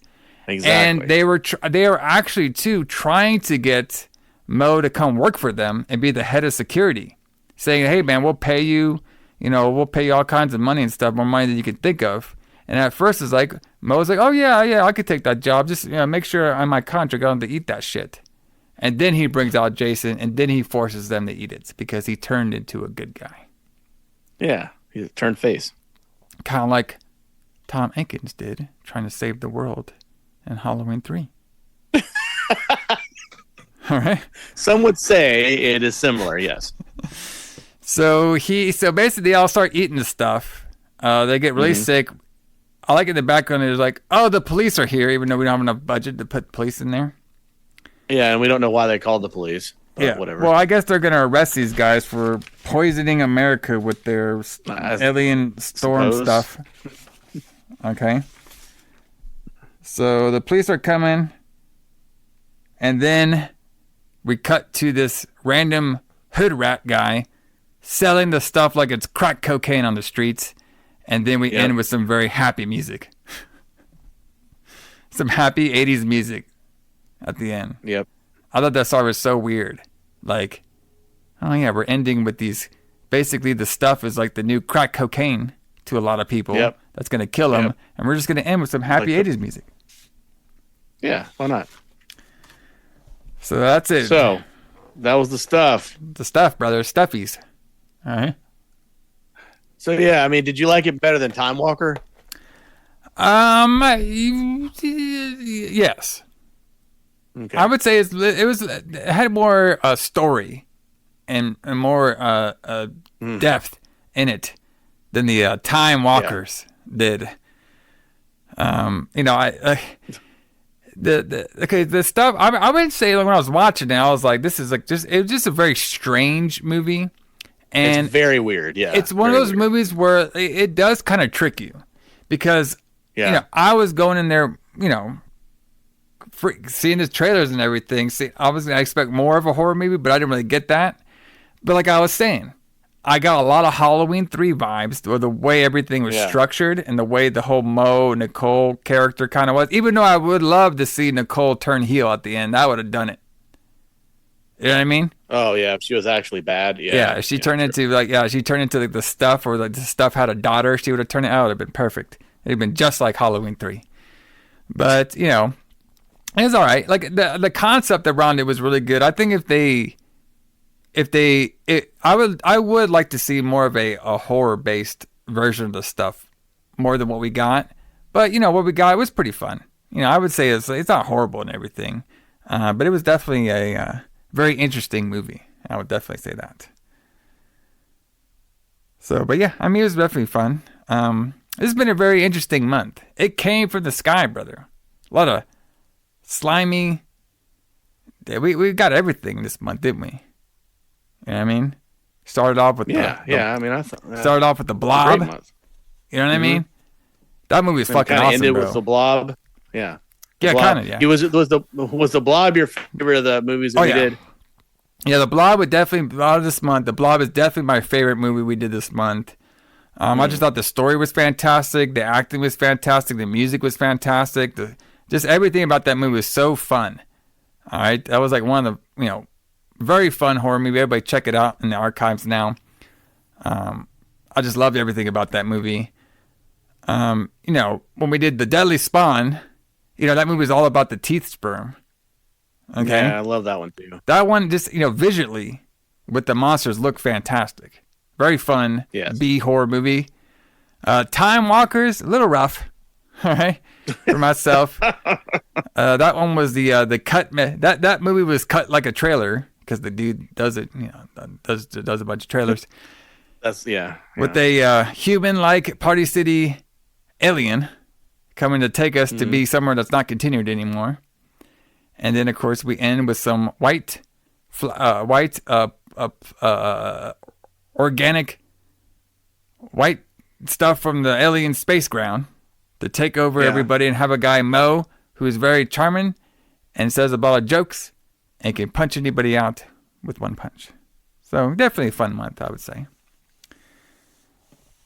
And Allison, what do we got next month? Well, next month, before I do that, Allison, I just want to say, and kayfabe, happy birthday. You know? Oh yeah, thanks. This movie came out after your birthday. So what a birthdays? Maybe I should have got you some stuff for the birthday. You know what I mean? Oh, so I can be all zombified and become all stuffy. Well, you never know. You know what I mean? Maybe you can feel a little stuffy. You know what I mean? You can go to Midland, Georgia. You know what I mean? See what they got going on over there. Which is a real place, by the way. Yes. I wonder. Maybe we should go there and be like, hey, you guys got any of that stuff around? They probably like, what the hell are you talking about? Got any stuff around here? So, but yes, next month. Next month is going to be the month of May. All right, which is in this month of May, I will be picking out all the movies. And I was thinking, you know what? May. What does May remind me of? It reminds me of we're about to be in summertime. All right. Very, opposite. Well, a lot of areas are probably already in summertime, but May is to me, May is kind of like the start of summer, and it's also the end of school. And it's also when we'll have a bunch of parties. Let's just say we might have a bunch of slumber parties. Uh-oh. Because next week here on the Retro Blood, we are starting off May Slumber Time. I guess I didn't really name it, but I guess like Slumber Time May. Or something, because Slumber Time May, sure thing. Slumber Time May, brother, because we are talking all about Slumber Party Massacre. Oh, this is gonna be great. This is a classic. I have never seen this movie, but I know I probably like it, so I went to the actual physical. Check this one out. Check this out, everybody. I'll do a quick little story, then we'll get out of here. So me and Allison both. I think we could agree with this. We both like physical media. We talked about this before on the show. So I was going to order Slumber Party Massacre, but the place I was going to order from got rid of their physical media. I won't talk about who they are. So I was like, fuck, man, I really want to own this movie. I've never seen it before, but I feel like, they came out of 4K of it, where they have both of them in there, Slumber Party 1 and 2. And just something about this actual movie, I feel like I should have it in my collection. So there's a store that's locally around where I live at that sells a lot of horror DVDs, very rare ones too. And so I went in there and I bought it. So I got it, and we watch it on the 4K because, spoiler, we are going to do Slumber Party Massacre 1 and 2, next month. Plus, I got 2 other special ones for everybody, too. I think it's going to be very fun. So it's going to be a very slasher, high school or college style movies. You know what I mean? With screaming teens everywhere, getting murdered and stuff. It's going to be fantastic. It's going to be a very fun month on the month of May, everybody. So come join us here on the Retro Blood, and check out the Facebook, Instagram, and YouTube page for all the episodes and all the updates that we do. And hopefully in May we could start doing some very fun stuff for everybody. But stay tuned for all that. But Allison, how about we get on out of here, ending this great month for It Came From the Sky. We probably have to do a It Came From the Sky month number 2, because there's a lot of them. There's a lot of these alien-style creature movies that we can do. But from Exciter, what song you think we should get out of here with there, Allison? I'll let you pick because you are the birthday man. Let's do the title track. Let's do Long Live the Loud. Ooh, Long Live the Loud, everybody.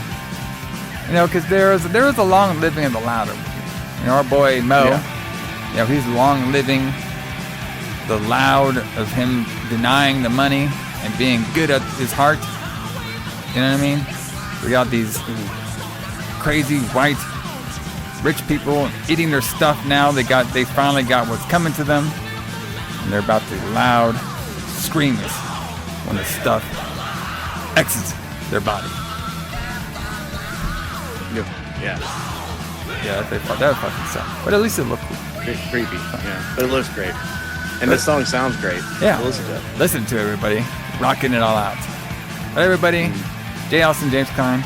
We will see you here next month on the Retro Blood. See y'all. See you guys.